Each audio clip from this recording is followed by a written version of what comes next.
Vou chamar Matheus Teixeira, que apurou a seguinte informação.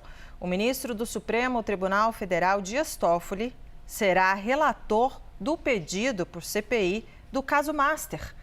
Matheus Teixeira, o algoritmo do Supremo Tribunal Federal, afinal de contas foi um sorteio, gosta de uma confusão, né?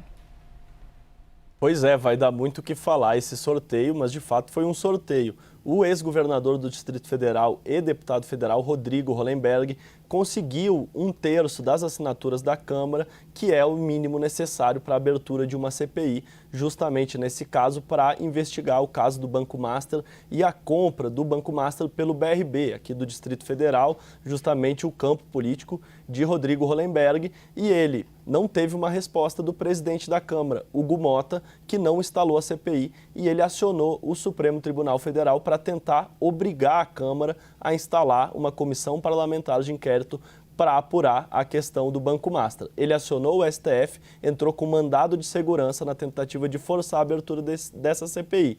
Houve o sorteio e para quem caiu a relatoria, justamente para ele, o ministro Dias Toffoli, que deixou de ser relator do caso do Banco Master após inúmeras revelações sobre a relação dele e da família dele com o banqueiro Daniel Vorcaro. E agora ele, portanto, será o relator do caso. Ele não se declarou impedido para julgar nada relativo ao Banco Master, ele apenas deixou a relatoria do caso e agora ele terá que dar uma resposta a esse pedido da Câmara dos Deputados, do governador Rodrigo Hollenberg, na tentativa de obrigar Hugo Mota, presidente da Câmara, a abrir a CPI. Outro ponto muito interessante e que deixa o Supremo Tribunal Federal numa sinuca de bico. Lá em 2021, quando a oposição ao governo do ex-presidente Jair Bolsonaro tentava abrir uma CPI para apurar a conduta do governo federal em relação à pandemia da Covid-19, aconteceu a mesma coisa. A oposição conseguiu 1/3 das assinaturas, que é o exigido pela Constituição, mas a presidência da Casa não determinava a abertura, não determinava a instauração da comissão parlamentar de inquérito. A oposição acionou o Supremo Tribunal Federal e, naquela ocasião, o STF firmou a jurisprudência de que não cabe ao presidente da Câmara ou ao presidente do Senado fazer um juízo de valor sobre o pedido de abertura de CPI. A Constituição determina que, quando há 1/3 das assinaturas, objeto determinado e prazo determinado, quando esses 3 requisitos estão presentes, é obrigatória a instalação de comissão parlamentar de inquérito. Foi esse o entendimento daquela decisão monocrática do ministro Luiz Roberto Barroso pela abertura da CPI da pandemia e que foi referendado por ampla maioria do colegiado do plenário do Supremo Tribunal Federal. Portanto, na pandemia, o Supremo firmou a jurisprudência. Quando esses 3 requisitos estão presentes, é obrigatória a abertura da CPI. Será que essa jurisprudência vai valer agora?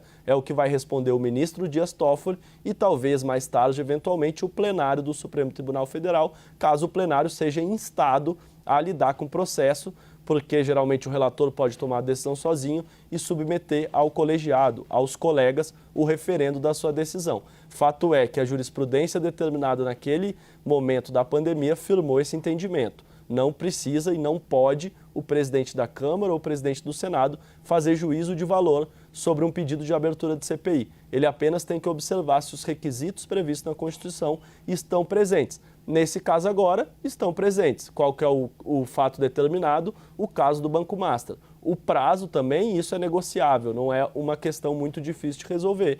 E também a assinatura de 1/3. E agora, a quem cabe a resposta? Ao ministro Dias Toffoli, ele mesmo envolvido no caso do Banco Master e agora relator do pedido de Rodrigo Hollenberg para abrir a CPI do caso do Banco Master. Estamos aguardando, estamos aqui no F5, né, no site do Supremo Tribunal Federal, do andamento processual, para ver qual encaminhamento o relator do caso, ministro Dias Toffoli, vai dar para esse mandado de segurança apresentado ao Supremo Tribunal Federal. Ô Matheus, bem rapidamente contigo, um outro ponto que me ocorre quando surge essa notícia, porque a partir de, depois de amanhã, sexta-feira, a segunda turma vai analisar aquela decisão do ministro André Mendonça que determinou a prisão preventiva do banqueiro Daniel Vorcaro e outros alvos da operação, correto? E Dias Toffoli participa desta votação. A grande questão vai ser qual decisão vai ser tomada primeiro. Esta em relação a este pedido envolvendo a CPMI do caso Master no Congresso Nacional ou aquela da segunda turma envolvendo a manutenção ou não da prisão do Daniel Vorcaro. É isso, Matheus? Perfeito, Yuri. Uma expectativa muito grande sobre como o ministro Dias Toffoli vai se posicionar nesse julgamento sobre a prisão de Daniel Vorcaro.